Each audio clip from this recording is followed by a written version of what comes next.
Hi everyone, welcome to the first official Spirituali-Tea podcast. I don't know if you listened to my little intro, but as I discussed there, we'll be talking about meditation today and the negative side of meditation, more importantly.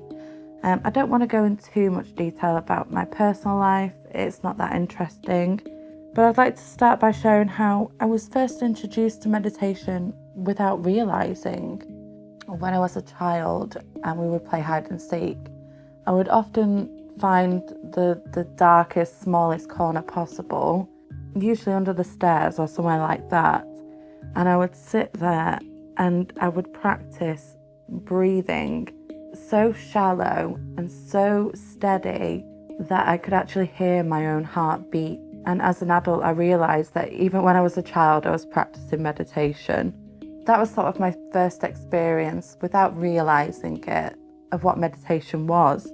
And in my 20s, I was working in a city centre, Manchester, UK, in a very busy environment, very professional environment, going to work in a suit every day, high-powered, high stress.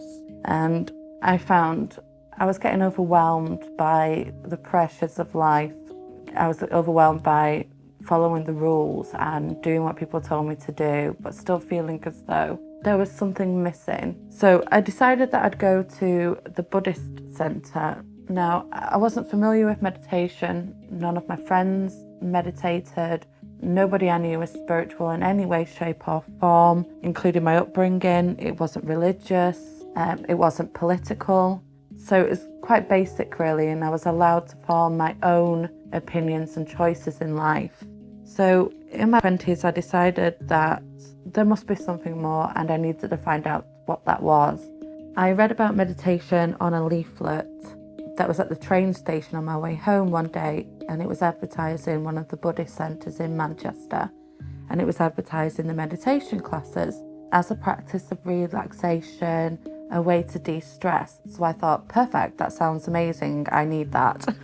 So I thought I will go along. In my 20s, I was uber confident. I didn't have stresses with how people felt about me or thought about me. People could easily have described me as arrogant, and they did. So off I went to the Buddhist centre to find out more about it and maybe learn more about myself. And it was my first experience of anything spiritual, really. I walked in and it was super relaxing, and we all sat in a room and they taught us a body scan meditation and a breath counting meditation. Two of the main staples of the meditation practices I still use to this day. And I remember leaving there feeling as though I was floating on air. Everything seemed really calm, hyper-focused perception on reality.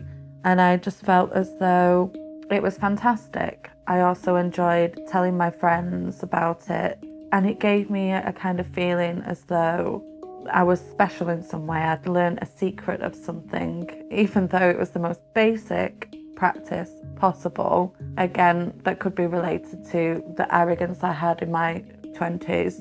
And then after that, nothing really happened. I stopped going. I didn't carry on with the practice. And I hadn't thought about it for years, and then I didn't think about taking it back up until years later when it was actually advised to me from a cognitive behavioural therapist. 2 years ago, I suffered what can only be described as a nervous breakdown, a panic attack, whilst I was moving home. It was a highly stressful situation, and I developed severe anxiety because of that and agoraphobia. So I was advised to go to see a cognitive behavioural therapist from my doctor. So I did. And she was lovely. The practices themselves that she taught me didn't help me out that much, but it was still nice to be able to have a place where I felt safe enough to discuss what was going on and how I felt. And it made me feel as though I was making some sort of progress. One of the pieces of advice that the CBT therapist gave me was meditation. She said that she advised me that meditation was highly beneficial in reduction of anxiety. She didn't give me any scientific data to back that up. She didn't explain why. She didn't really even tell me how to do it, but she did suggest some popular apps that we have available to us here. I didn't check those out. I just Googled something of how to do meditation. Obviously, previously with me doing it in my early 20s, I thought, well, I know how to do that. I'll just give that a go. So it was probably going on for about 8 months when I started practicing mindful meditation. So I'd start with the body scans because I was familiar with those, the counting breathing techniques. So you breathe in a count of 10 and breathe out a count of 10, and you count those, and you just allow the thoughts to come in and pass by without giving them any sort of importance. And that seemed fine, you know, in terms of helping me to relax and sort of de-stress from the day, process information in a nice way. And nothing really changed as such, but I would say that I enjoyed the time meditating, the time to myself, away from other people was also a bonus. And it allowed me to just sort of process everything. About 8 months in, and I'm practicing now probably about 1.5 hours to 2 hours a day, broken up into segments. So it's not ongoing 2 hours every day, non-stop. It was, it was broken up into like half an hour in the morning, half an hour around lunchtime, an hour in the evening, something like that. And then practicing mindfulness throughout the day. So staying within present thought as much as possible.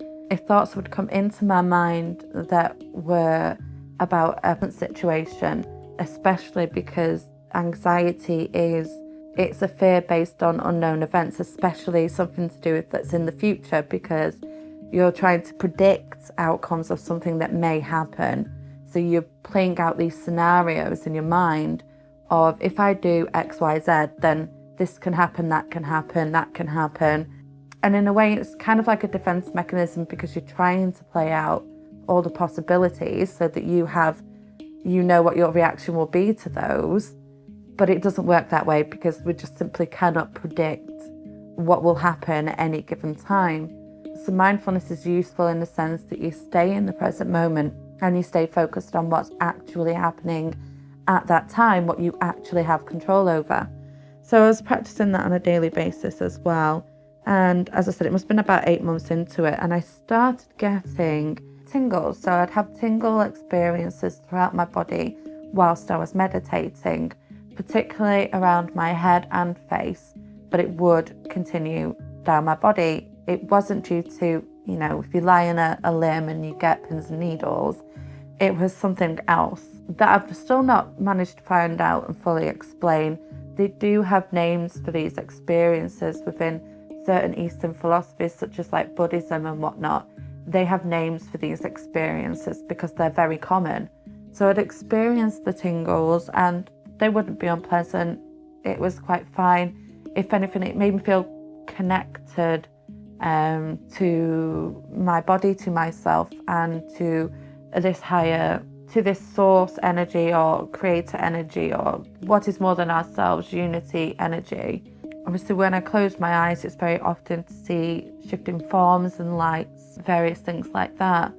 It was when it started seeping into my normal reality that I started to become a little bit concerned.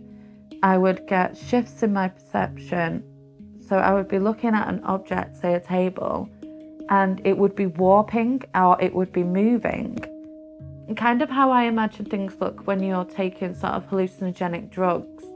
So my mind naturally was giving me this weird shift in perception of things sort of breathing, moving, straight lines weren't straight. And I would see this strange energy, as I could best describe it, in the air.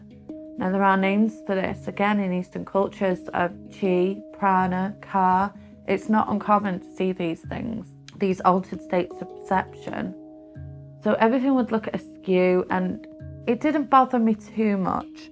But then it got to a point where I was seeing my whole vision, even when I wasn't meditating, was affected by this, what I can closely describe on a scientific level would be visual snow. And I would have, if I focused my attention into one particular spot, the image would actually vibrate, and it would seem as though reality itself was breaking apart almost. it was actually quite disturbing. I hadn't really linked this too much to the meditation, although I was going through what I would class as a spiritual awakening at the time, and a little bit on Google, because Google knows everything, and it was saying, oh, these are just symptoms of this, or it's a spiritual, don't worry about it, or don't worry about these visual distortions when meditating, it's normal. So I would read on it that it's about the spiritual awakening, and that seeing dots and seeing things in the corner of your eye and stuff was all symptoms of this spiritual awakening. There was a moment when I was simply meditating, and I will do a full podcast on this to explain it fully, but I astral travelled. Now, I'm a very logical person, quite skeptical, not a non-believer, but I'm one of those, I have to experience these things for myself to believe that they exist. And I think we're all like that in a certain way, we can listen to people's experiences, but you have to experience it for yourself to truly believe it, or it has to come from you originally to truly believe it. But I astral travelled, and I cannot explain how or why, and from even going back and trying to study sort of if it's a chemical within the brain, what chemical was released that allowed me to do that, and why did I see the things that I saw? The main symptom that really confused me and caused me the most problems was the derealization and the depersonalization. So what that would be is that your perception of yourself becomes distorted, so you don't feel like you're in your body, you're kind of watching it from the outside and everything's going on. And derealization is the world around you doesn't seem real. And I was having severe episodes of that, especially when I would go outside. And it took me a long time to realize that it was all linked to the fact that I was meditating for about 2 hours a day. At the advice of my therapist, nobody had said to me, you need to find a good balance with meditation. You need to balance it out with other things, with talking therapy. So with agoraphobia, what we do is we call it exposure therapy. So you have to balance it with exposure therapy, with talking therapy, and emotional intelligence. Nobody had even given me that information to explain the necessity of those things. And I'm sat in here experiencing all of this thinking, I'm going crazy. What the hell is happening to me? Why am I experiencing all of these things? Not realizing that it's actually linked to the amount of meditation I'm doing a day. So I watched something online on YouTube about this guy who was explaining all of this, and it finally dawned on me that it was because of that those experiences were even happening. But the information isn't readily available, and it's certainly not available from the doctors. It's not available from any kind of therapist to warn you about these things that can happen, how important it is to keep that balance so that you don't lose sight of reality, inverted commas, and this altered state of perception, this altered state of awareness, this altered state of consciousness, basically. And I think it's actually really important that information is readily available, because, with anything in life, there are always positives and negatives to things, and everything needs to be done in balance. And if that information isn't available, then people go into this blindly, and they believe that what they're doing is good for their health, but it can have such detrimental effects.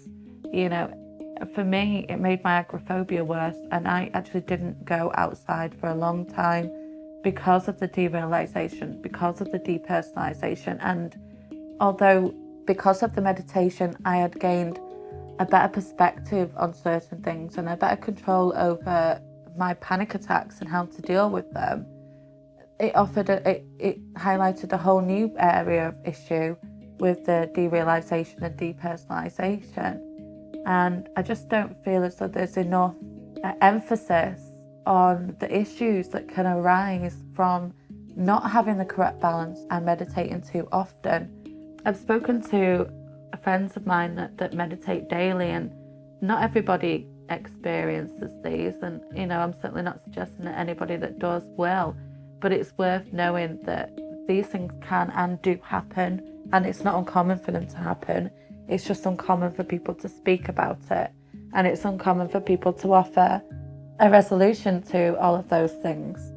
Within Western culture, we have this quick fire solution type attitude of, an app that it just doesn't have the correct philosophy behind the practice.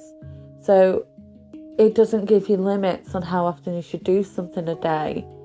It encourages the opposite half the time, and certainly the doctors aren't saying anything about limiting the amount of time that you meditate or you are mindful. And even with like Eastern philosophies of Buddhism and things like that, I've had friends of mine who are practicing Buddhists, and they've said to me, just ignore it, don't worry about it, you're on the right track, that it's fine. But it's not fine. It's not fine when your world is literally distorted and you cannot, you can't manage your life in a normal way because of this. You have to take it in your own pace. You have to do it at your own pace. And, my belief is that if something becomes difficult, then that's not right. If within spirituality and things like that, we're sort of saying, positive over negative, keep a positive mindset. It's not as easy as that. It's one of the things that I definitely will be covering later. It's about learning balance, listening to yourself, understanding what works for you, but not pushing the boundaries to the point where you're no longer able to live within the reality that we do, within the earth that we live in, with the structure that we have. If you cannot go to work because of a meditation practice is distorting your reality, then that's not good.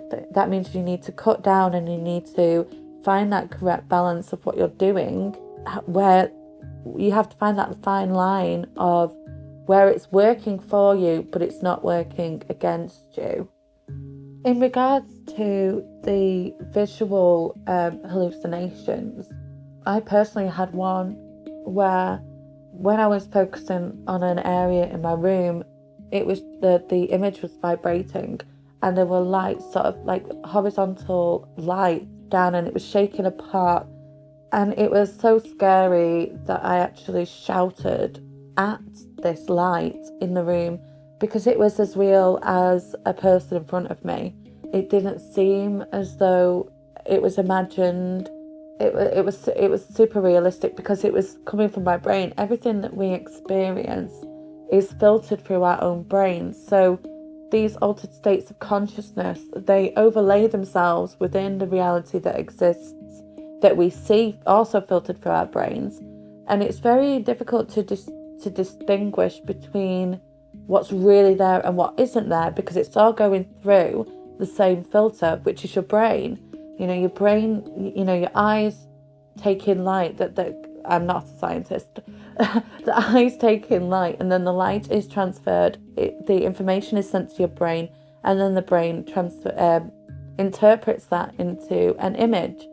So everything goes through the brain, everything goes through your brain, everything goes through your own personal filter.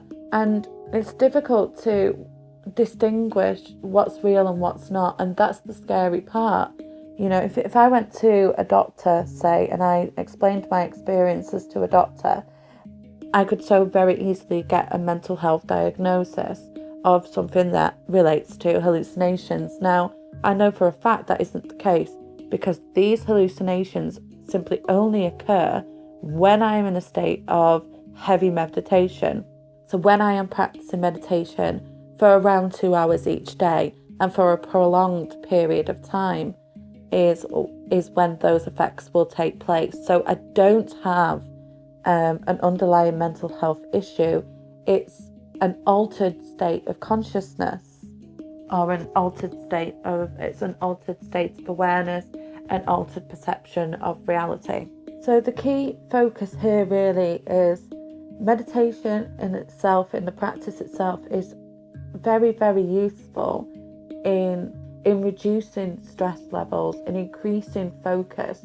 There are numerous scientific articles out there that will say meditation is good for you, but it has to be done in the right way, and it has to be done with an awareness of your own balance. So it has to be done. You have to be aware of yourself and the effects that it's having on you and your life, and understanding that these altered states of consciousness, these altered states of awareness and perception are caused by the meditation. They aren't caused by anything else. If you suffer from those altered states of consciousness, awareness and perception, if you stop meditating, after a week or so, they will also stop, because your mind, when you are meditating, it's rewiring certain parts of your brain, and when you stop, it goes back to normal. Your mind's always trying to work to find this equilibrium, and when you're feeding it this other kind of information, so when you meditate, I've read in certain articles that your mind, your brain produces the same waves as it does whilst it's sleeping, which I believe are theta waves, but again, I'm not a scientist. So, and those are the ones that you have while you're dreaming. So no wonder it changes your perception. No wonder it alters your perception. The bigger question would be, what really is reality? If we can experience these altered states of consciousness, fully focused, fully aware, in a non-meditative state, but as a consequence of meditating, is that any less real than the reality that we see when we're not? Maybe that would be another topic, who knows?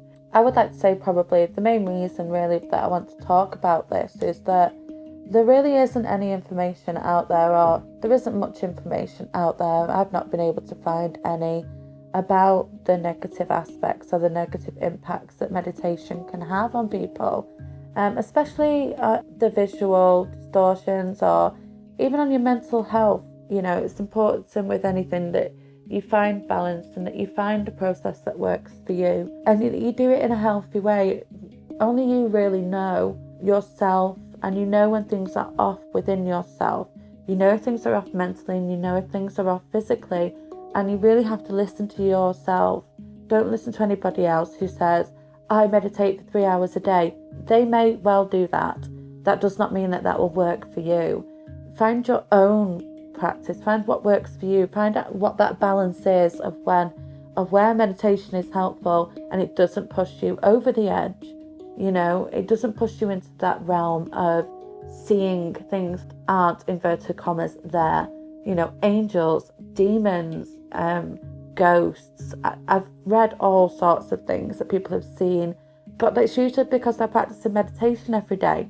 I'm not saying that explains all of the strange phenomena that we see, the paranormal experience that people have in the world. I'm not trying to suggest that. I'm just saying that from me talking with friends that have meditated, they'll say, yeah, I was asleep and I saw a ghost at the end of my bed. You've been meditating for like 4 hours every day. It's going to happen. That doesn't mean to say that those things aren't there and we're opening up a perception of the reality to the world, or whether it's the mind just imagining those things. But it does mean that you have to be aware that those things can occur. Those images and that altered state of consciousness, that altered awareness and perception can very commonly and quite often occur with meditation. And if you're not open to that, if you're just wanting to go into meditation to chill out and de-stress after work, then you really do need to make sure that you're only doing it a certain amount every day, like 30 minutes a day or something like that. But then again, everyone's different. 30 minutes a day could be too much for one person. It could tip them over the edge. And that's why it's so important to, in fact, don't listen to my advice, just listen to yourself. Do take up the practice and follow what you want to follow, but listen to yourself. And when it gets to that point where, my whole point is that I don't want people that are meditating and are experiencing this to dismiss it and say, oh, it doesn't matter, I need to ignore it. You don't. If it's affecting your life and it's in a negative way and you're feeling crazy and secluded and isolated and you can't find any help on this subject because nobody's talking about it, it's okay, it's normal, it does happen and it's very common, but it doesn't mean that you have to accept it, and it doesn't mean that you have to put up with it, because you just need to find that balance of where it is doing you good and not causing you harm. I think that's really all I want to talk about in terms of like the negative aspects of meditation without going into too much detail, obviously with the astral traveling, because that in itself is honestly just an entirely different episode. It would take me an hour to just even go over that. So if I wanted to then talk about sort of the positive aspects, I mean, I know that there's so much information out there that says why meditation is good for you. Literally just Google the information and you'll find countless articles with scientific proof, personal opinion on why meditation is great. So I don't feel as though I have to really cover that. I would say that meditation has helped me. I feel in some way that it saved my life because it allowed me to get to grips with myself and be more aware of my thoughts and be more aware of my actions so that I can change them to improve my situations. So I'm not going to go over that too much. I think that, anybody out there who's even interested or been doing it will inundated with information as to why meditation is great. But I just wanted to bring some attention to the negative side of it, the crazy side of it. And in my next episode, I think I'm going to start talking about my astral travel, simply because it links to this one and it would kind of make sense. And I feel like I'm kind of leaving you all out here without the juicy details. So I will do that in my next podcast. But believe me, it is absolutely crazy, absolutely out of this world, weird, no logic brain, I cannot explain it. So, it's really bizarre and really interesting. So hopefully you'll join me with that. I hope that this has been helpful. And I really, really would like people to please email me. Tell me about your experiences with meditation and tell me if you've experienced any of this altered perception, altered states of consciousness whilst meditating regularly. You can email me at thespiritualitypodcast@outlook.com. There is a hyphen between the I and the T. I'm on Twitter at TT Podcast. Instagram, I'm on Twitter at TT Podcast. That's TTEA Podcast. Instagram is the Spirituality Podcast. Same with Facebook at the Spirituality Podcast. And the Patreon, where after my first 5 episodes, I will be releasing them early. But don't worry about that so far because it's up and running. Feel free to join and support if you so wish. And that will be also the Spirituality Podcast. But yeah, please email me your stories. Let me know sort of your experiences, sort of your negative experiences with meditation or any other sort of weird goings on. I'll be doing a paranormal experiences podcast soon. So email me or Twitter or anything. So hit me up if you've had any weird experiences with ghosts or any sort of spooky stories you've got, because I love to read those. Tell me your stories about like your spiritual awakenings and how they came about. And if you've had any weird experiences with meditation and things like that, I'd love to hear it. Well, thanks for listening, everyone, and you can catch me in the next podcast.